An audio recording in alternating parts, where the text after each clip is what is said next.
Hello, good morning, everyone. Thank you for joining with me tonight. I'll be taking the place of Maricel. This is the usual schedule for our training. It's Tuesday at 8 p.m. We still have around 1 more minute to go, so you can actually invite your downlines, your teammates, to be able to join with us here tonight. So we have a very important topic. This is actually in continuation dun sa last week ko po na training na how to become an entrepreneur. Ngayon naman, sasagutin natin, why be an entrepreneur? Bakit ba kailangan or bakit ba na gusto mong maging entrepreneur, no, negosyante? So tonight, I would like to greet those people that are joining me via Facebook Live, no? Sina Helma Toyota, sina Mary Ann Ampo from NCR, sina Irish Cortez na nasa Luzon, sina Ben Visco, no, from Dumaguete City. Tapos si Mamita, no, Angel Dorde na nasa Mandawi City. Si Nervy, no, Diaz from Toledo City. Si Miss Arlene, no, from Bacolod City. Tapos sino pa ba? Uh, Sina Jovelyn Hatiko, no, kasama din po natin tonight from Toledo City. Tapos dito sa Zoom, sina Miss Analisa, no, Apolinario. Tapos si Sir Glesan from Luzon. Then si Malu Unabia, tapos Richel Lariosa, si Ronaldo at si Sarah Subosa, no? Tapos si Debbie, no? Debbie Barton. No? So maraming salamat po sa pagsali po ninyo tonight. Paki-share po, no? Paki-share yung Zoom link para maka-join po yung mga kasamahan po natin. So napakagandang series po to, no? I think I will not be able to finish it in an hour, but don't you worry, no? May ano to, sequel kasi to eh, part 1, part 2, part 3. Okay? So, oh, sorry. So, dive in na po tayo sa topic, no? Para marami po ang ma-cover po natin. At least uh, sa darating po na mga linggo, we will be able to finish it in target ko mga 2 or 3 sessions siguro, no?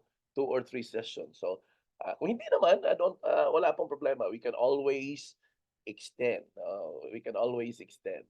So, sino pa bang nandito na dagdag, no? Yan. Si Miss Annalizel Dano from Bohol, no? Tagbilaran City, Bohol. Kasama din po siya natin tonight sa Zoom. Okay, so our topic for tonight is why be an entrepreneur? Bakit nga ba gusto mong maging isang negosyante? No? Alam mo, minsan madaling sagutin natin na gusto ko maging isang negosyante kasi gusto ko yung time freedom. Gusto kong maging isang negosyante kasi unlimited yung pwedeng kikitain. Pero yun lang ba talaga? Yun lang ba talaga yung reason kung bakit ikaw at ako ay balak magnegosyo? The first time na nag-attend ka ng orientation, I think ang business orientation, either eto po'y face-to-face or kaya via Zoom. Ako po personally, I believe na at first, yung excitement nandun. Probably, nakatitig po tayo dun sa posible nating kikitain. But oftentimes than not, na dito na natin malalaman the moment we are trying to do the business, doon na natin malalaman or ma-experience na hindi pala ganun kadali.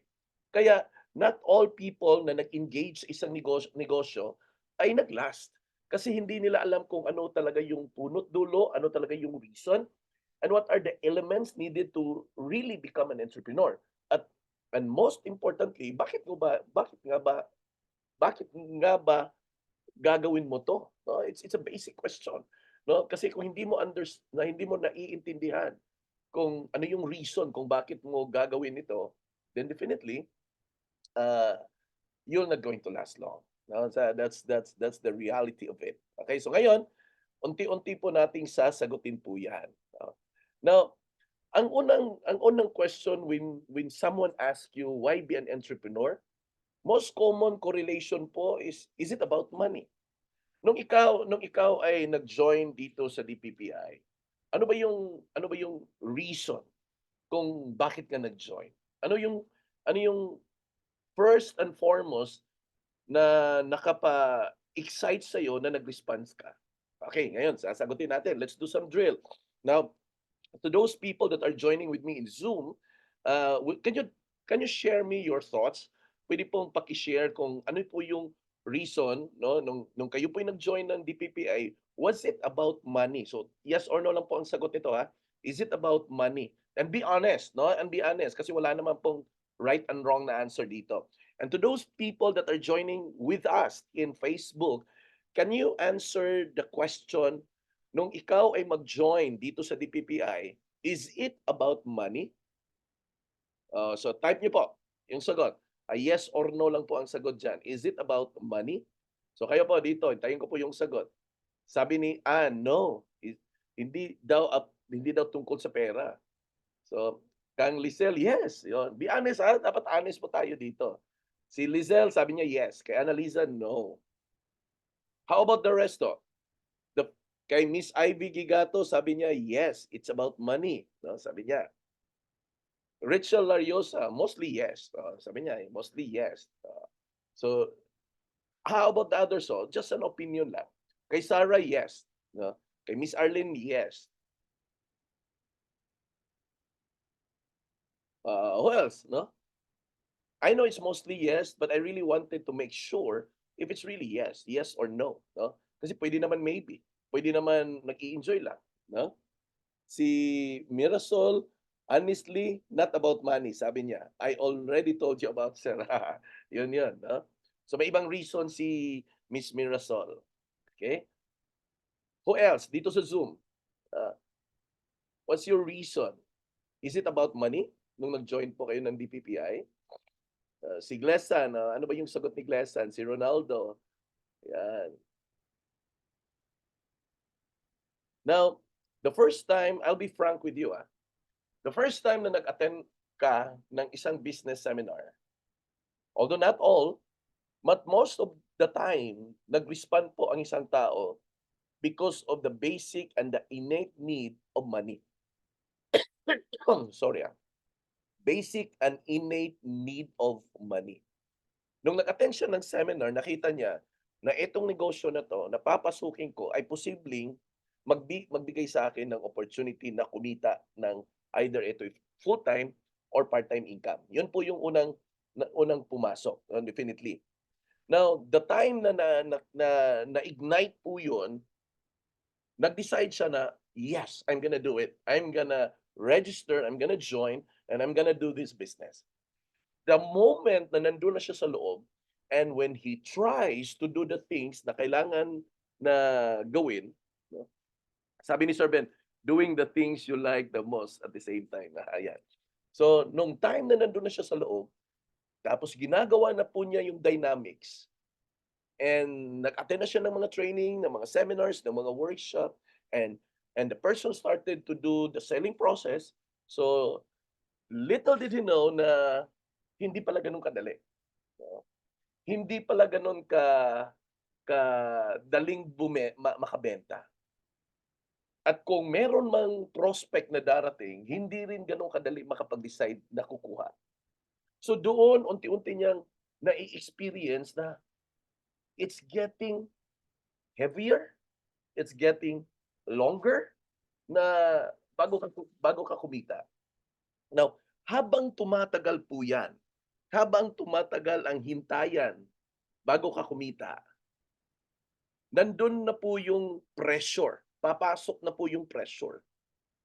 Pressure mula sa kung ikaw ay may asawa, pressure mula sa asawa, kasi of course para dagdag kita, pressure sa pangangailangan ng pamilya, kung ikaw ay may pamilya, may anak, of course may pressure po 'yan. May pressure po 'yan kasi you've got to provide the needs. Then aside from that, magkakaroon ka ng pressure coming from your colleagues, kasi makikita mo 'yan na ang iba nakakabenta na tapos ikaw hindi pa. Pressure 'yan. Aside from that, yung opposition sa mga friends na akala mo na susuporta sa negosyo mo, and unfortunately, eto pa yung mga tao na hindi susuporta sa'yo. So, additional pressure naman po 'yan. Now, when this pressure will push you to the edge, Not all people will survive and last. Definitely.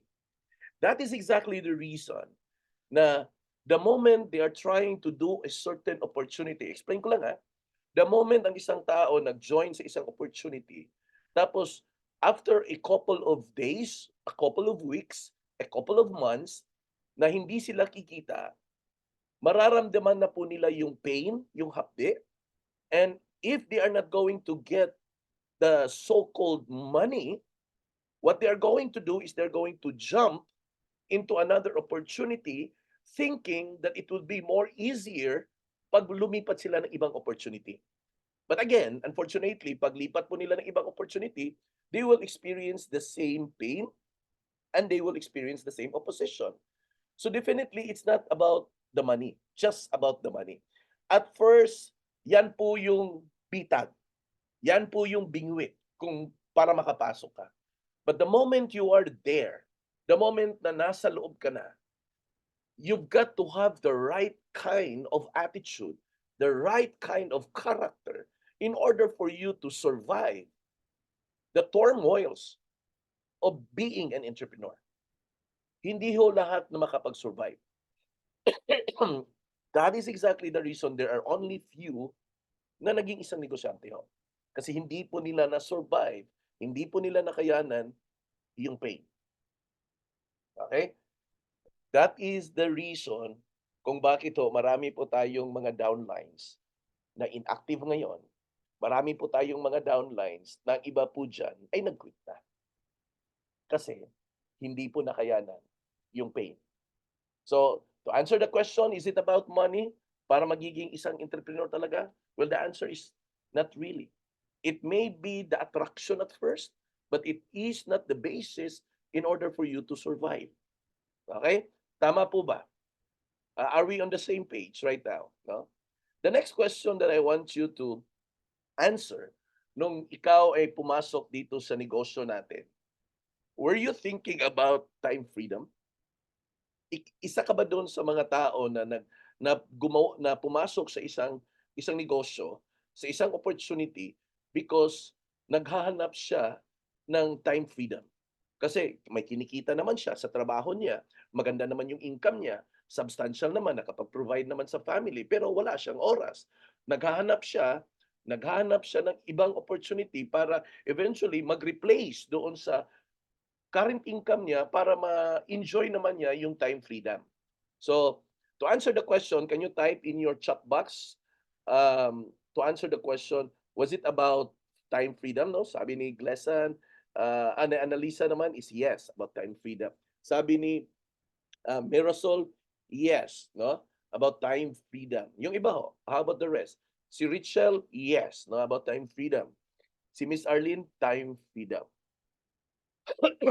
Si Sarah, yes, time freedom. I mean, sino bang ayaw magkaroon ng time freedom? Now, it's the most precious commodity in the world. Not all people will be able to buy it. Isang commodity po siya na wala pong presyo. Isang commodity po siya na hindi mo kaya at basta-bastang bilhin lang sa kanto-kanto dyan. Kailangan mo talagang i-work out. Yan, si Miss Lizelle, sabi niya, it's about time freedom. Now, gusto kong i-balance ito. Number one, time, para pareho po tayo guys ng understanding. Time ho ay isang napaka-precious na commodity na hindi po lahat ng tao ay pwedeng bumili. Ang oras po ay wala pong extra nga oras na pwede mong bilhin sa sarili mo. Lahat po tayo, ikaw, ako, at lahat ng tao sa buong mundo ay meron lang pong 24 hours a day. Okay, tama po ba? Meron po tayong 24 hours a day. Now, I want you to understand that yung 24 hours na yan, ito po yung dapat distribution yan. Dapat ho, may 8 hours po tayo na tulog. Okay? Kasi itong 24 hours, tatlong 8 lang po to guys ha. May 8 hours dapat po tayo natulog, in which most of us right now are not really enjoying the 8 hours sleeps a day. But it is supposed to be the design na dapat ho magkaroon po tayo ng 8 oras na pahinga. The second 8 po is naka-allocate po 'yan sa trabaho, 8 to 5 job. Yung 8 oras na po na 'yan, may kapalit po na sweldo po 'yan. May kapalit po na income po 'yan, may kapalit po na pera 'yan. So, ibig sabihin yang 8 oras na 'yan, in exchange po natin sa pinagtatrabahuan po natin, kahit saan man po 'yan, para kumita po tayo ng pera. So therefore, ang time po is always equated with money. So 8 oras na po 'yan, 8, 8, so that's 16 already. Now the other 8 belongs to you. Pinaghahatian po ang remaining 8 po sa pamilya mo, sa sarili mo, sa kaibigan mo, at sa mga gusto mong gawin, sa bakasyon mo, at lahat ng bagay na hindi po kasali sa job at sa tulog. Paghahatian po 'yan sa remaining 8 hours. Now, if that would be the case, kung 'yan po ang picture na meron po tayo lahat, do you think you have all the time in the world para gawin mo ang gusto mong gawin at ma-enjoy mo ang buhay na meron ka dito every single day? Na if in case one day kunin tayo ni Lord, we can say to ourselves that we are able to live a fulfilled life. Masasabi mo ba sa sarili mo yan? Or yung 8 oras na supposedly para sa sarili mo, para sa pamilya mo, para sa mga bagay-bagay na gusto mo, ay ngayon, tini-trade off mo pa para sa mga bagay-bagay na in relationship to money or pera. Am I right? Hello? Tama po ba tayo dyan? Now, if that would be the case, then you've got to do something about it. Because ikaw at ako, meron lang po tayong 8 hours a day.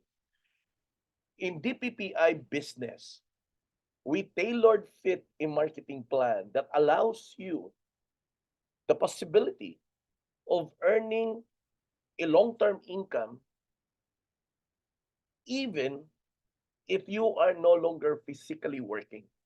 That's what we are trying to deliver na message. And that is exactly the reason why bawat isa po sa atin, we encourage you to build your business.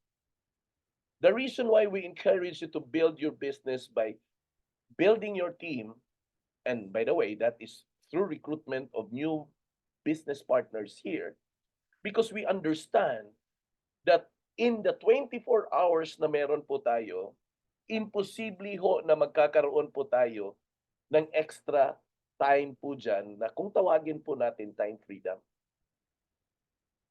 Imposible ho kasi yung 8 hours ay dapat sa sarili mo na matulog ka para sa katawan mo yan. The other 8 hours is intended for your job. The remaining 8 hours is paghahatian mo po yan para sa pamilya mo at sa mga bagay-bagay na gusto mo. And that's exactly the reason why marami pong tao na kayod kalabaw sa pagtatrabaho na hindi na rin nakakapagbabakasyon kasama ang pamilya nila. Kasi minsan yung intended para sa pamilya nila ay ginagamit na nila para kumita ng extra na pera. Kasi yun na nga, kapos ang babayarin. Now, if you're going to listen to me carefully here, no, I want you to listen very well. I'm not asking you to recruit in the business for no reasons at all. May reason po yan. Ang reason po niyan, it's because in the 24 hours a day, yung 8 hours ay sa tulog mo, ang 8 hours ay sa trabaho mo, yung remaining 8 hours ay kulang na kulang po yan para sa pamilya mo at para sa mga bagay-bagay na gusto mo. And that the only way na i-increase mo ang pera mo ay kung i-multiply at i-increase mo ang time na meron ka sa pagtatrabaho or kumita ng pera. Yung 8 hours. Yung 8 hours supposedly, paano mo ba i-multiply ang 8 hours na yan na wala namang extra na time?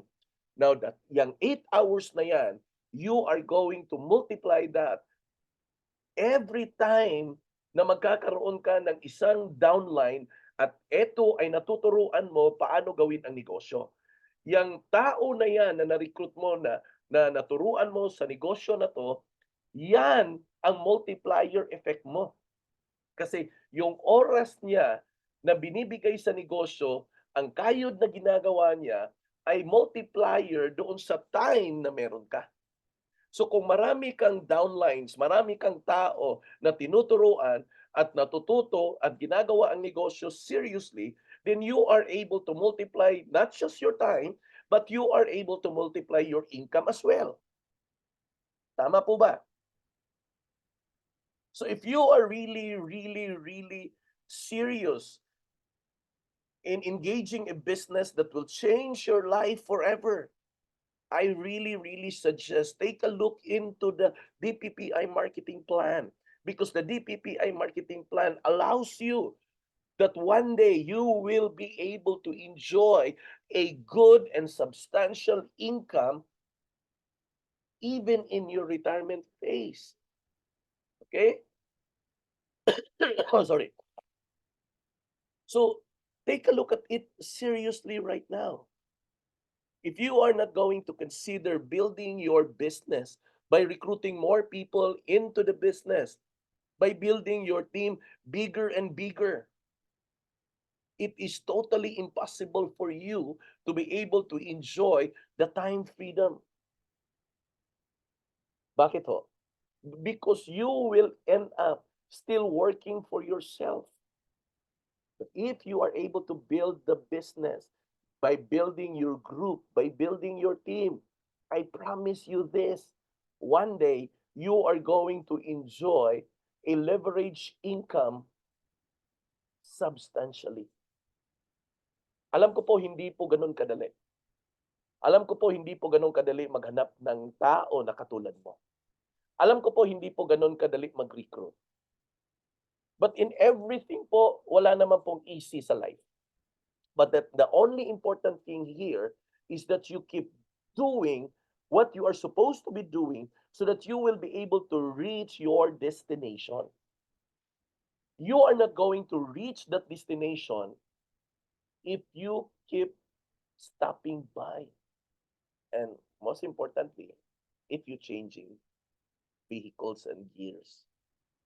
So, dapat tuloy-tuloy lang talaga. Okay? Nakuha po ba natin? Oh, sorry. Because the only time that you and I will be able to enjoy the time freedom na sinasabi nila, na kung ikaw ay magbabakasyon, ito yung gauge eh. Ang gauge po ng time freedom, kung ikaw ay magbabakasyon, sabihin na lang natin 1 buwan. Kahit nagbakasyon ka ng 1 buwan, tuloy pa rin ang pagtanggap mo ng komisyon kahit nakabakasyon ka. Yan, time freedom yan. Pero kung hindi ka makapagpahinga, question mark po yan, kapatid. All of these are essential questions that you and I need to answer. Okay? So, ngayon, naintindihan na po ninyo kung bakit po grabe ang push ko po when it comes to recruitment. Seryoso po ako dyan. Now, if in case po, I believe kayo po, no? Pag bibili po kayo ng appliances, okay? Pagbibili po kayo ng appliances at gusto mong malaman paano i-operate ang appliances na yan, ano ba yung titingnan mo na instruction? Di ba yung manual? Okay. Bakit titingnan mo yung manual? Kasi yung nag-create ng appliance na yan, sinulat niya ang instruction doon sa manual kung paano gamitin ang item na yan. Na ngayon, importante po ang manual kasi yan po yung instruction ng inventor. Dito po sa negosyo natin, alam niyo po ba kung sino ang inventor ng marketing plan natin? Alam alam alam ba ninyo kung sino yung nag-imbento ng marketing plan natin? Abel, tingnan natin kung alam ba ninyo. Alam alam ninyo kung sino ang nag-imbento ng marketing plan natin? Type niyo po diyan sa chat box. Alam ba ninyo kung sino yung nag-imbento? Sino ba ang nag-imbento ng marketing plan? And di ko lang sasabihin kasi maririnig nyo. Tingnan na natin kung alam nyo po dyan. O type nyo, type nyo. Sino ang nag-imbento ng marketing plan?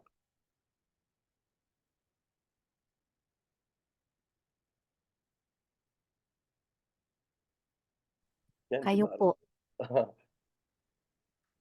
Ito guys, oh, I created the marketing plan. Therefore, I'm not going to tell you things that will not lead you to the success level na sinasabi ng marketing plan. If you wanted to reach the top of that marketing plan, believe the author who made that. I designed that marketing plan contrary to the usual real estate industry. It is because marami na po akong nakita, guys. I've been in the business for 13 or 14 years. Marami na po akong kasabayan sa negosyo na nakikita ko po hanggang ngayon na ahente pa rin. I'm not, hindi ko po sila minamaliit. I'm not belittling them. But it is because they fail to understand one basic principle in life. That the basic principle in life, that we only have 24 hours a day and there is no extra. And that our age continually grows older and older every single year, in which pagdating po ng panahon ay hindi na po natin kaya talaga na kumilos ng physical. Sorry. Yung mga ginagawa natin ngayon ng mga site tour at saka iba pa, time will come na hindi na po natin kakayanin yan. Gauging on that basic principles of life, the marketing plan was created so that one day, when you and I are no longer physically that able, we will be able to receive, we will still be able to receive the stream of income na meron po tayo dahil na-build po natin yung negosyo. Pang long term po ang opportunity natin dito sa DPPI po, hindi po to pang short term. Ang opportunity po natin dito sa DPPI ay nakadesenyo po na one day, you will be able to retire young and rich. Yan po yung disenyo. And if you're gonna join with me, and if you're gonna rally behind me in this battle cry, I'll promise you, you will really enjoy the fruit of your labor one day. No?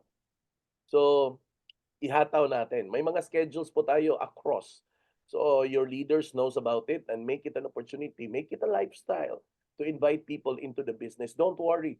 Always remember the SW principle. Pag nag-recruit po kayo, isipin niyo po always ang SW principle. Ano po ba yung SW principle? Some will join. Some won't join. So what? Someone is waiting. Di ba? SW principle. Some will join, some won't join. So what? Someone is waiting. Ayun lang po yun. Ganun kasimple. Or the next question kung bakit ka nagninegosyo was, is it about your dreams? Ito guys, oh, matanong ko nga kayo. Yung mga pangarap ba ninyo sa buhay, buhay pa ba yan? Alive pa po ba yan? Oh, sorry.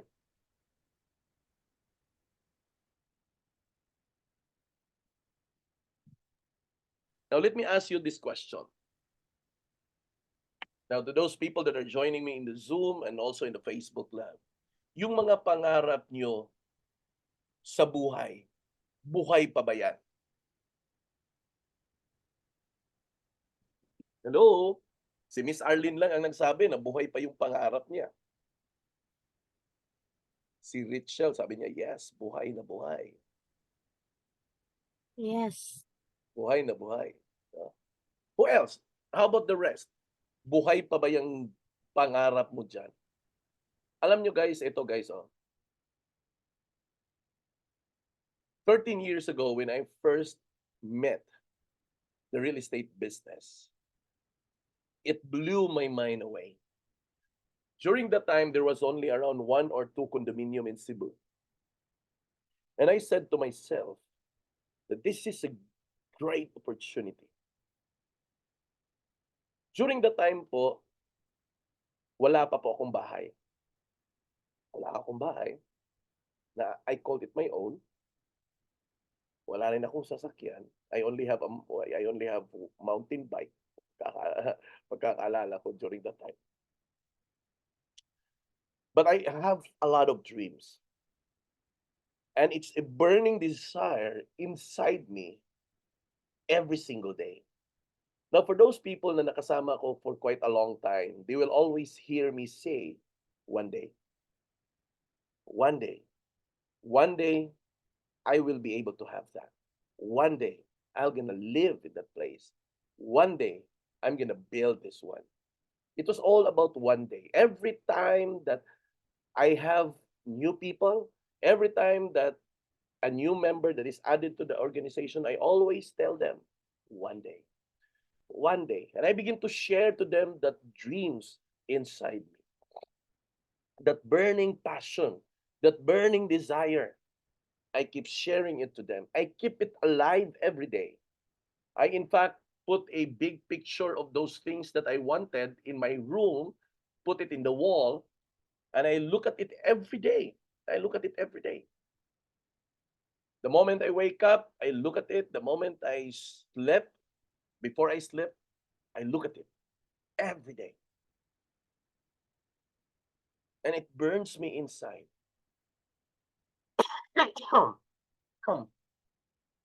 Nananatili siyang buhay. Up to this point, I still have dreams that I wanted to achieve. Dreams that goes beyond money itself. Dreams of looking at every DPPI members that they may change their lives. Dreams that one day I will be able to create more millionaires in the company. Dreams that one day looking at every member to have their own businesses as well. Dreams that one day I'll be able to see each of every member trying to enjoy the benefit of the business. It's a dream. I'm slowly seeing it right now for few people here in DPPI. But I wanted to see more. Sabi ko pa nga sa sarili ko, itong pangarap na to ay nakalagay po sa tagline po natin na building people, changing lives. Pangarap ko po yan. Building people and changing lives. And every single day in my life, every single moment, every single activity na ginagawa po natin ay nakatutok po dyan sa building people and changing lives. Kasi nandyan po yung pangarap ko. In short, nagbago po ang direksyon ng pangarap ko nung unti-unti ko pong makuha yung sasakyan. But I don't need a lot of cars, no? Hindi ko kailangan ng 2, 3, 4 na kotse. Hindi ko naman pwedeng i-drive lahat 'yan. Hindi ko rin kailangan ng malaking bahay.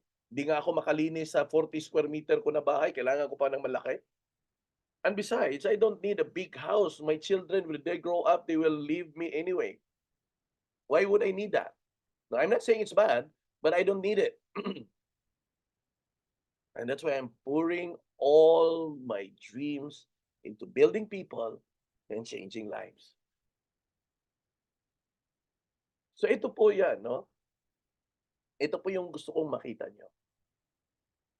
Whatever dreams you have right now, whatever passion is that, keep it alive. Keep it alive by manifesting it. Keeping it alive by talking about it. Keeping it alive by looking at it all the time. Because every time you share it, every time you manifest it, you are actually motivating yourself. Sarili mo po ang minomotivate mo. Huwag niyo pong patayin yung pangarap na meron kayo. And I tell you, it will greatly change your outlook in life. It will change the way you see things. Yung perspective po ninyo, magbabago po yan. And when you keep that dream alive, I tell you, you will always feel young. You will always feel energetic. You will always feel excited. You will never be tired in doing the things. Ako ba, for those people, for those of you who are able to look to see me working, you never see me discouraged. You never see me down. The secret of that, I keep my dreams alive. I keep my dreams alive. Sabi pa nga nila, libre namang mangarap. Lakihan mo na. Yan sabi nila. But I tell you this, more than that thing, your dream is your fuel. Gasolina mo po yan para tatakbo po kayo sa araw-araw. Gaya po ng kotse, pag walang gasolina yan, sa tingin nyo tatakbo yan? Hindi. You need the fuel. And that fuel, that burning desire, that one burning desire, is yung dream na po na yan. There are days that you're gonna be experiencing trials and difficulties in the business. Whatever things na gagawin po ninyo talaga dito, it will always be challenged. It will always be challenged. You're not going to get everything readily at one single time. As much as it is challenge, you will also feel the pain. You will also feel the discouragement. You will also feel the frustrations. But what will keep you alive and be able to overcome in those things is when you keep that single dream alive in you.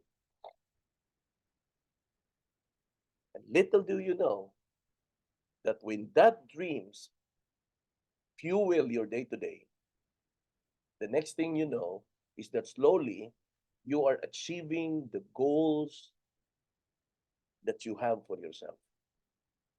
So just keep that dream alive. No? Just keep that dream alive.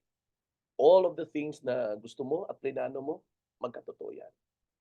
Now, let me share you these 5 reasons why consider entrepreneurship. Now, I'm not saying employment is bad. That's not the point here.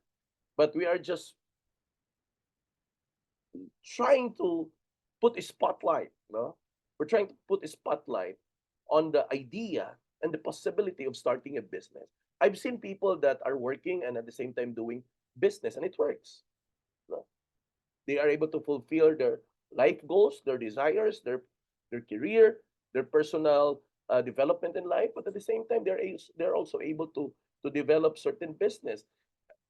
Kaya naman gawin yan, basta magkaroon ka lang ng magandang sistema. Now, for those people na hindi pa po kina-consider na magnegosyo, by the way, ang pinasok niyo po dito sa DPPI, negosyo po to. Hindi po to trabaho, negosyo po to. So ito po yung 5 reasons no, why you're going to consider entrepreneurship. Number 1, you shape your destiny. Now, as much as we are talking about the future, I want to balance it out. If there's anybody that who knows exactly what our future will be, that's only God knows.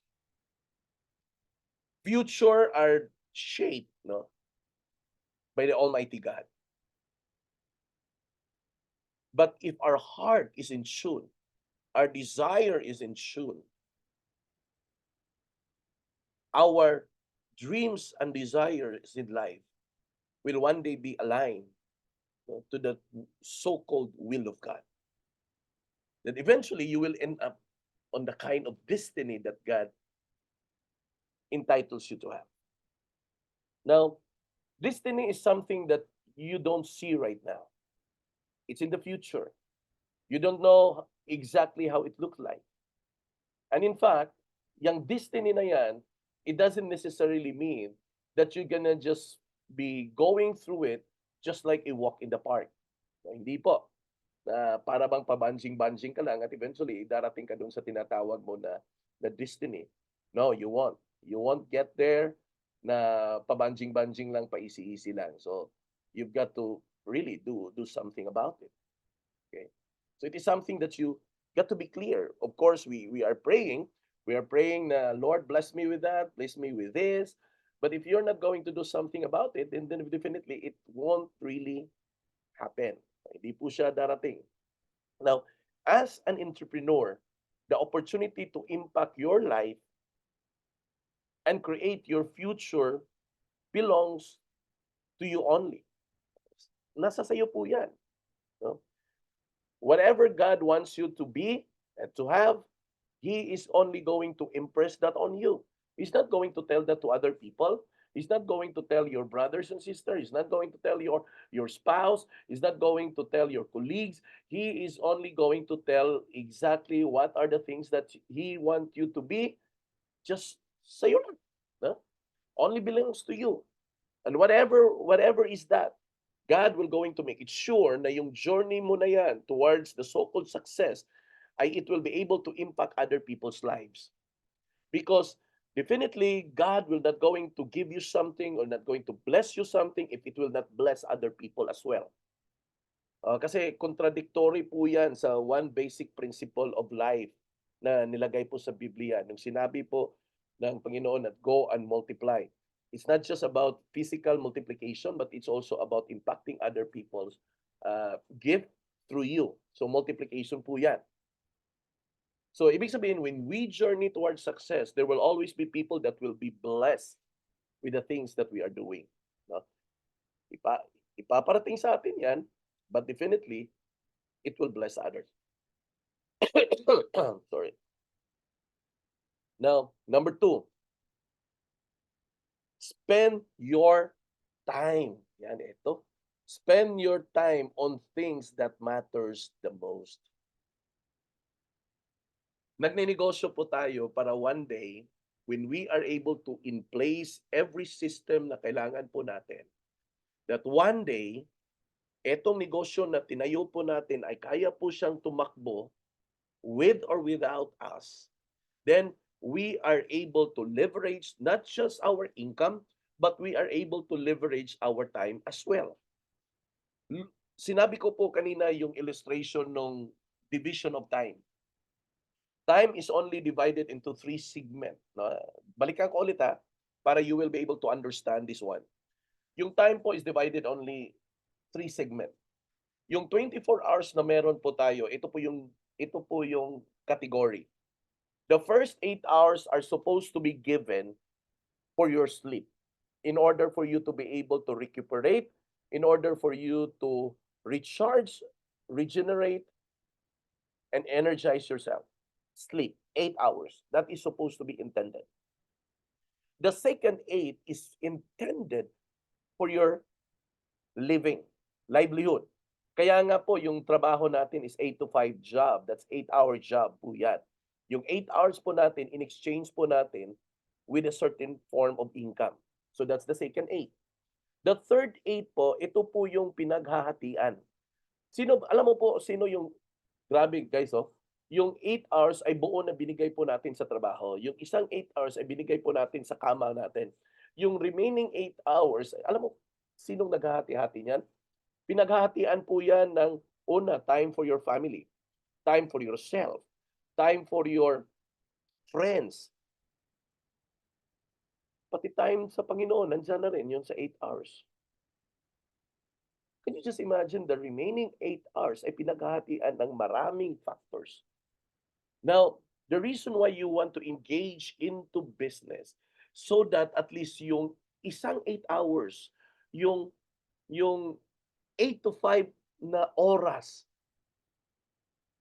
na somehow baka pwedeng i-replace ng business na to, and that somehow yung 8 to 5 job na yan, yung 8 to 5 hours na yan, yung 8 hours na yan, will be generated by a business, a machine, a system that allows that 8 hours na tuloy-tuloy ang kita kahit ikaw ay wala dyan physically, at yung 8 hours na yan ngayon magagamit mo na para sa things that matters the most.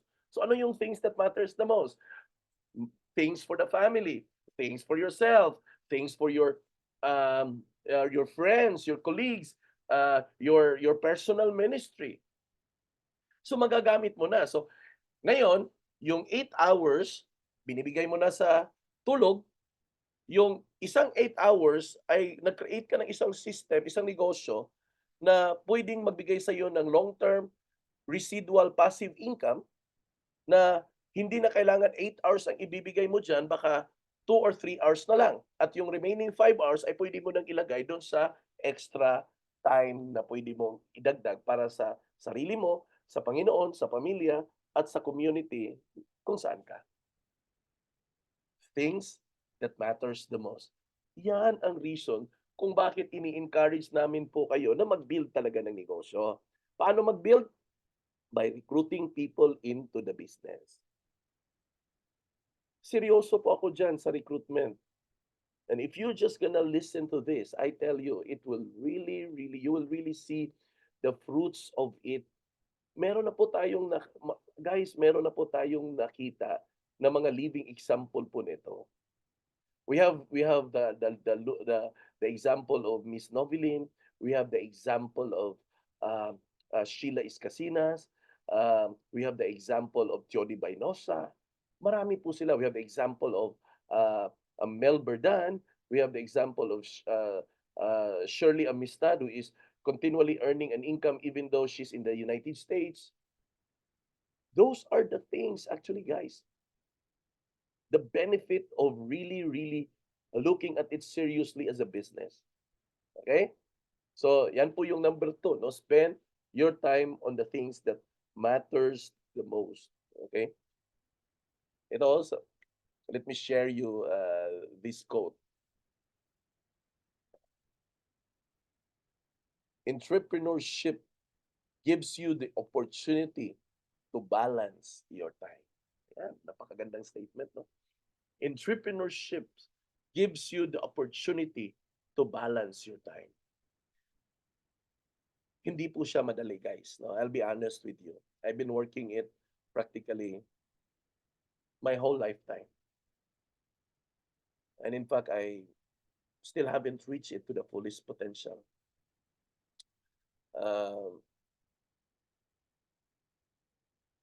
But I've seen it. But I believe in it. And in fact, in my early days, I had a hard time really sharing it to my family and making them understand of the things that I've seen.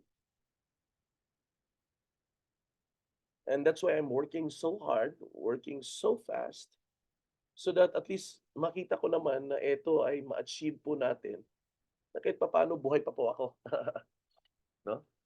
But really, it's all about the balance of your time. Isa po yan sa mga reason kung bakit trinabaho po natin ito. Okay? Now, let me this is still in the discussion of things that matters the most. Okay? Now, ito po yung meron po tayo. Family and business. Hindi ko na po nilagay po dyan yung another 8 hours kasi yung another 8 hours kasi is tulog po yun eh. Di ba? Tulog. Kasi yung 24 hours natin, divided po yan sa tatlong 8. 8 hours for tulog, 8 hours for work, para kumita ka, at 8 hours for supposed to be family. Ito pinaghahatian to eh. Family, career, family, community, faith, and of course friends, no? But pinaghahatian po 'yan. Now, ito lang po yung pag-uusapan natin, itong family at business, kasi ito po yung binabalanse po natin. Now, the reason why you're doing a business is because of your family. Sorry. They are the reason of those dreams na meron po kayo. When you started here in DPPI and when you are able to see the opportunity, that dream, that passion, that dream that turns into a passion, fuels your everyday living. But at the same time, I want you to understand, the means for you to reach your dream is yung business na yan, for those that are important to you, which is your family. Yan, sila po yung recipient. So, as much as possible, the moment we are going to do this business, I want you to understand that we are putting up a marketing plan in our company so that we will be able to one day, ito naman yung word na one day, so that one day, you will be able to have more time for your family with much less time for your business, but without sacrificing the income. Yun po yung objective po dyan. Na etong business na 'to meron 'tong 8 hours, etong family mo sana ay dapat merong 8 hours. Ngayon ang goal natin, etong negosyo na 'to, kasi ang reason na nagnenegosyo tayo at ang reason na gusto nating kumita ay para naman sa pamilya po natin. Pero kumita nga tayo, hindi naman natin na nabigyan ng, atensyon yung family. So ngayon babalansehin po natin. We want to make sure na itong negosyo na 'to, tatakbo 'to, the moment tatakbo 'to, magke-create tayo ng sistema, magke-create tayo ng plano, na itong negosyo na 'to ay patuloy na magbibigay sa atin ng income in much lesser time. So that yung extra nga time na natira po sa 8 hours na nasa business na 'to, ay maibigay po natin na additional time para po sa pamilya po natin. Yan po yung explanation po diyan. And that is exactly the reason why I invited you and I challenge you to build your business. Kaya nga sabi ko, recruit, recruit, recruit. Ang iba kasi sa atin, napapagod sa recruit kasi yun, ang most common na mga reason na naghinto ng mag-recruit kasi walang seryoso, walang nag-active. I mean, that's true. But at a certain point in life, I want you to understand na hindi rin naman ganun kadaling magbenta. But if you gonna sacrifice a little bit of that time today in order for you to have a much better future, a future with more time for your family, then you've got to build your business today. Ngayon po ninyo dapat i-build ang negosyo na yan. Hindi po bukas, hindi po sa makalawa, but today. Okay? Are we clear here? Maliwanag po ba yung explanation natin? Okay? Number 3, unlimited income possibility. Nagnenegosyo tayo kasi may unlimited income possibility. Sa trabaho naman pwede pa naman tayong kumita ng malaki. Pwede naman tayong ma-promote sa certain level na posisyon na meron po tayo. Wala naman pong hindi mapo-promote diyan. So pwede tayong kumita ng malaki, 'pag na-promote po tayo, makakatanggap po tayo ng medyo malaki-laki pong sweldo. But again, in the corporate world kasi, the more you climb higher into the corporate ladder, the more responsibility that will be given to you, but at the same time, less and less time na para sa pamilya, more and more time for the work. Ganun po 'yan. Paano ko po nalaman? Kasi na-experience ko po 'yan na naging ano po ako, naging, regional sales manager po ako ng Pepsi Cola. Naging RSM nga ako, eh, wala naman ako sa bahay. So, there are always trade-off for that, okay? So, dito po sa negosyo, nabigyan po siya ng chance na magkakaroon po tayo ng income and at the same time, nagagawa po natin yung sarili po nagagawa po natin ang mga gusto po natin sa sarili natin. And at the same time, there will always be quite a few extra time na meron po talaga tayong surplus na oras. But at the same time, pwede kang kumita po ng malakihan. Okay? So, ang limitation lang naman dito sa income is ikaw at ang laki ng pangarap mo, eh, 'no?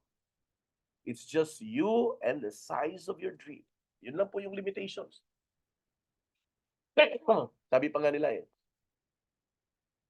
unlimited ang income dito because the only limitation in business is just you and the size of your dream. Yun lang ang meron, okay? So, unlimited income possibility. Entrepreneurs do set the bar in terms of income. Ang negosyante ho, sila po yung naglalagay na ito yung actually wala pong limit talaga sa negosyante. Ito yung gusto kong kitain. Pag na-reach yan, ito naman yung gusto kong kitain. Pag na-reach yan, ito naman yung gusto kong kitain. Always always higher and higher. It's always for more. So ikaw po yung magsiset ng bar, ikaw po yung magsiset ng limit. It's really, really, really all up to you. And all of those things are really possible here in DPPI na pwede po kayong kumita ng malaki po talaga dito. Okay?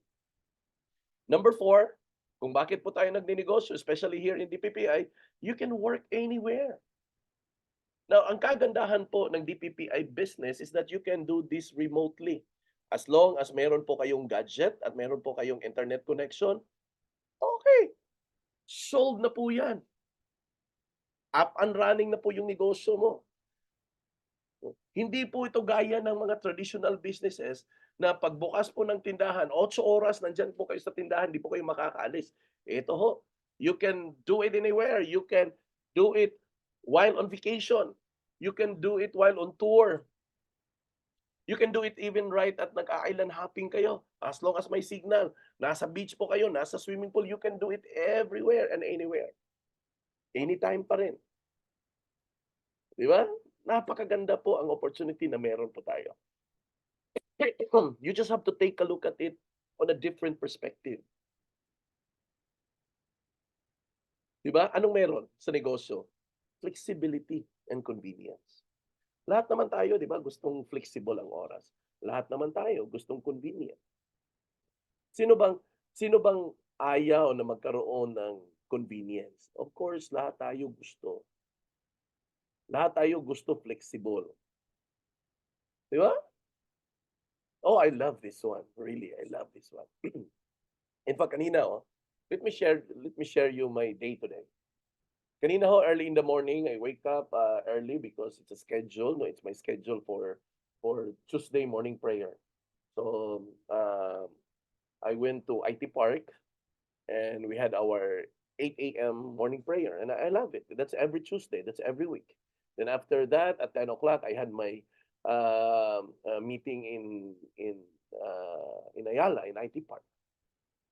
Chit chat with some few people, some few agents. Then by 1 o'clock, I went to Eastland Hotel, had a meeting with them. Then around 2 plus, close to 3 o'clock, I went home, straight to the house, rest a few while waiting for the children to be home from school. Flexible, flexible, convenient. That's the perks of having business. No?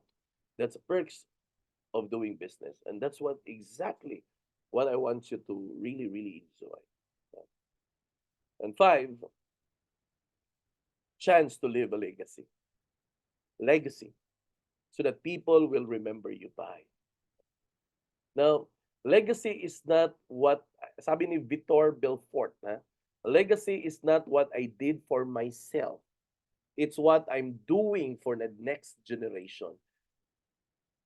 What you will do to those people na na-recruit mo, that's a legacy. Na kung one day, tatawagin man tayo ni Lord, they will remember us. One day, not because of the things that we have given them, but because of who they become in the process of doing the business. That is a legacy. Who they become in the process of doing the business. The improvement that they have when before they used to be like this and today they are like that. That is the greatest legacy that we can all have. No? The process of an entrepreneur needs to take. No? Ito po yung kailangan ng isang entrepreneur para marating po niya, no, ang isang journey sa pagiging isang negosyante. Right, sadali. So, ito po guys, I will continue this on next week, no? Next week we'll talk about the process of an entrepreneur, no? The process an entrepreneur needs to take. Ano ba yung kailangan mong gawin para ma-achieve po natin ang objective natin sa pagiging negosyante? Okay? It's 8:57. We have 3 more minutes to go before the hour of 9. So I promise you na isang oras lang talaga to. So I'll close with this one. Baba ko muna tong screen para we will be able to see each other and we can talk. Now, after hearing all of those things, ito lang po yung guys. Just a short thought ba. Our life po, itong buhay na meron po tayo, this is a one-way journey. From the day you are born until the day we die, there is no rewind, there is no replay, and we cannot even undo the mistakes we have. Now, whatever decisions that we're going to take in this life towards the end of our life, always remember that there will always be consequences of that. It is how are you going to decide kung paano po or ano po ang magiging hitsura ng magiging retirement age mo. Would you like to see yourself being slave for money, still working and looking for money so that you will be able to sustain yourself at the retirement age. Kailangan mong kumayod talaga na magbanat ng buto kasi may babayarin ka pa ng tubig, kuryente, bahay at marami pang iba. If that's what you're going to see yourself, then I better challenge you that you have to do something today in order for your future to really be different. What you will be doing here in DPPI is not something na para sa ngayon lang. It is something that has an impact for the future. If you're going to ask me if I am working for my immediate income today, no, I'm not just working for that. Yes, there are immediate income, but the ultimate reason why I am doing this business and the ultimate reason why we have the kind of marketing plan na meron po tayo, it's not because of the income that is supposed to be now, but it is supposed to be mag-prepare para sa coming future na kahit papano magkakaroon po tayo ng passive income. Leverage income po ang tawag ko dyan. So, there are only two things that you can actually do. Dito sa negosyo natin, dalawang requirement lang. Magbenta at mag-recruit. Kung ibuhos mo ang lahat ng oras mo sa pagbenta, hanggang dyan lang po yan. One day, mauubos at mauubos ang komisyon mo. Pero kung ibalansi mo yung dalawa, magbenta ka at mag-recruit ka, yung result ng recruitment mo ay patuloy mong i-enjoy ang income na yan kahit sa mga panahon na wala kang benta.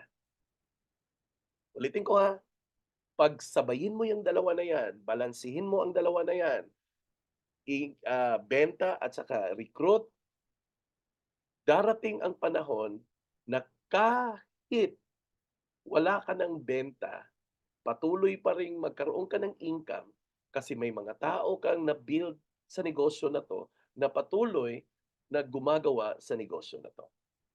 Okay?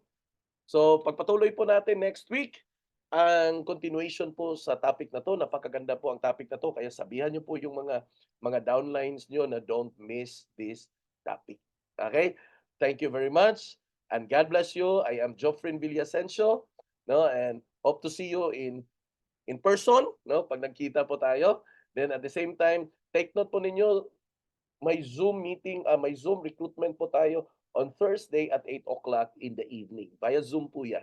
At tuloy-tuloy pa rin po yung mga schedule face-to-face sa mga corresponding venues po natin. Okay? Thank you and God bless you all. Bye!